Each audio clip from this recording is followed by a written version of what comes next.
Hey everybody, Quantum back here again, and as promised, here is the Emerald Steel Bucky Discard Deep Dive. These videos do come out early for YouTube members, so if you want to support the channel and get early access 24, 48 hours ahead of when this video comes out to the public, you can do that. The gameplay video is likely linked in the description and or pinned in the comments, so if you want to see this deck in action, make sure you check out that video if you haven't already.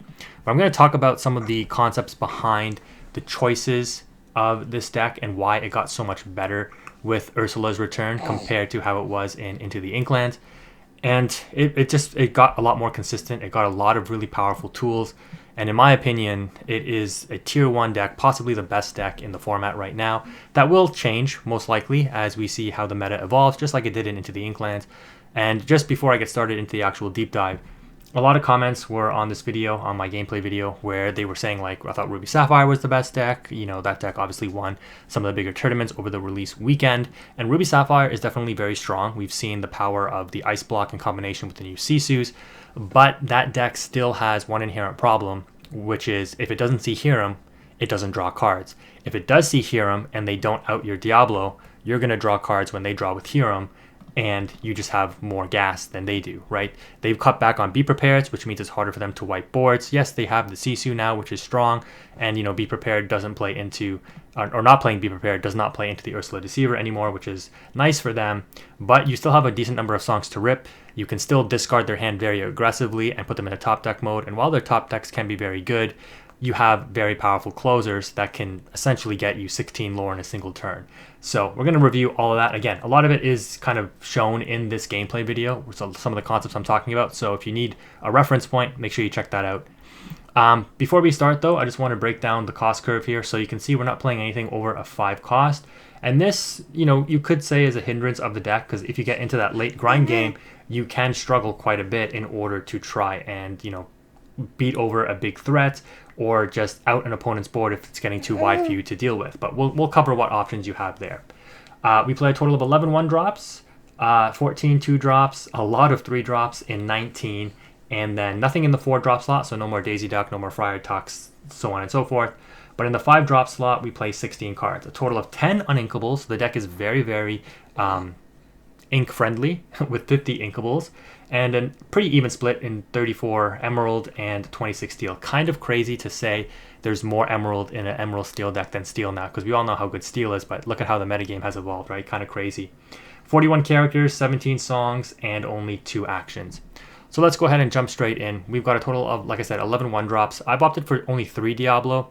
This card coming down on turn 1, you really, I think, only want to play it if it's your only 1-drop and you didn't mulligan into something better, or you have the combo set up with Diablo in order to shift this bigger Diablo by discarding an action, and ideally turn 2 you develop the Bucky. So the combo is turn 1 you drop the 1-drop Diablo, turn 2 you drop this Bucky, and then you can shift this Diablo without paying any ink, because you've obviously used your ink for the Bucky, by discarding an action, right? Either a song or just a straight up action, which you play 19 of. So that is 4 cards specifically for the combo, but, you know, 19 cards, you're bound to have an action in your hand. It's just about getting these 3 in your opening hand. And usually you want to aggressively mulligan for the Bucky, depending on the matchup, but this is kind of what your engine once again revolves around. You don't necessarily need to see it to win, okay? So that's why it's changed a little bit from like Rise of the Floodborn into the Inklands, whereas the Bucky focused decks, their discards, you know, it was either you saw this or your game plan kind of didn't really come to fruition. But this deck can do a lot of control. You have the Ursula Deceiver, you have the Ursula Deceiver of All, you have the Diablo for draw, you have the Beast Tragic Hero for draw, you have the Aladdin for item control, you have the Pegasus for, again, just sweeping on boards in terms of making your whole board evasive and protected. We'll cover all of that in just a bit.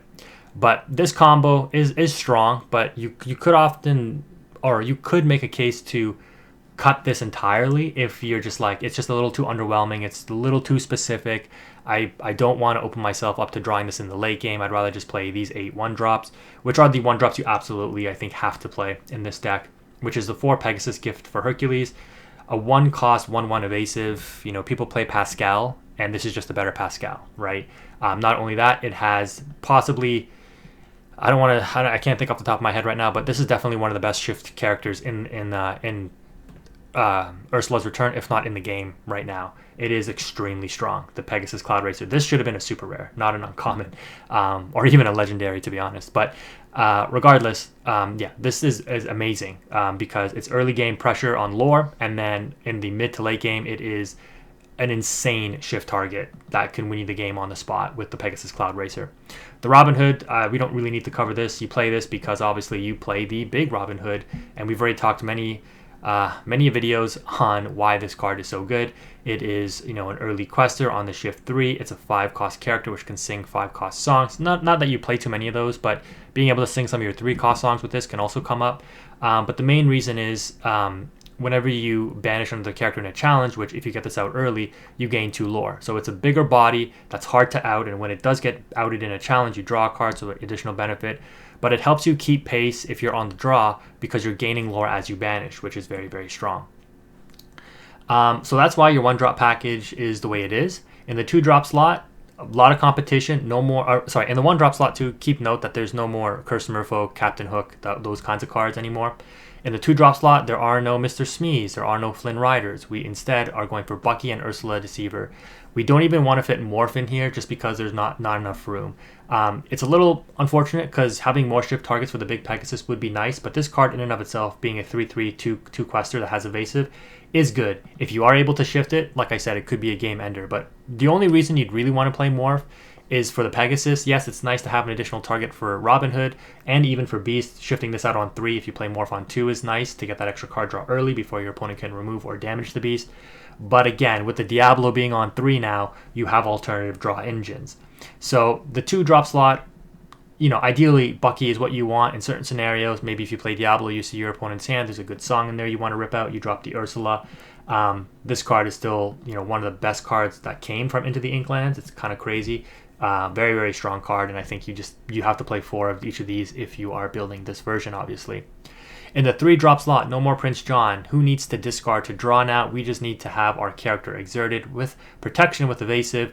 Now, Diablo, it is an extremely strong card. It does get outed by a lot of things, right? A lot of steel cards can out it. The new Sisu 8-drop can out it, which Sapphire Ruby ramps up to pretty fast.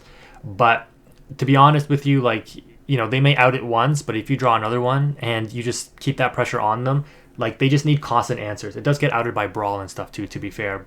And with Ice Block and the 3-drop Sisu, for example, they need constant answers for this thing because this thing can just snowball its way into so much advantage for you.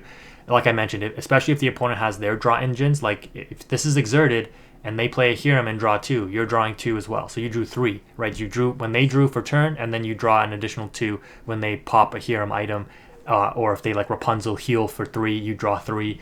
The card is crazy counterplay against these more aggressive decks that aim to draw during their turn. So yeah, very, very strong card. It is a 4-of for sure. It is, again, one of those new 3-costing Floodborn characters. So you now have cards that trigger Bucky on turn 3. So if you drop Bucky on turn 2, you start dropping this on turn 3. It is extremely strong. Speaking of which, we're also playing 3 of the Aladdin Brave Rescuer. You would never shift this because obviously we don't play locations, but on 3 it can represent, again, another discard as it is a Floodborn. And when it quests, you can pop those Fishbone Quills, those Popsicles, etc. All those items that the opponents might be playing. Even if there are no items, just dropping this as a Floodborn to discard and putting a 3/3 body for 3 on board that quests for 1 isn't necessarily bad. Ursula Deceiver of All, still one of the best legendaries in the game. You play a lot of the 3-cost steel package in terms of songs down here, so getting the double utility off of this is the same as it was in Into the Inklands. You absolutely want to use this card strategically. It's not as important now because of the Diablo, but this is representative of one of your main ways to generate advantage. But again, because you have the Diablo, you have a more consistent way to draw than having to rely on Ursula Deceiver singing Let the Storm Rage On for damage 4 and draw 2. Moving on, nothing in the 4-cost curve. So again, if you have a Bucky up, you're hopefully just playing another 3-drop because all of these 3-drops are more impactful than any 4-drop you could play in the deck, in my opinion, at least right now. In the 5-cost slot, these are kind of your game enders. I mean, what else are you going to do? You don't play anything past 5 here.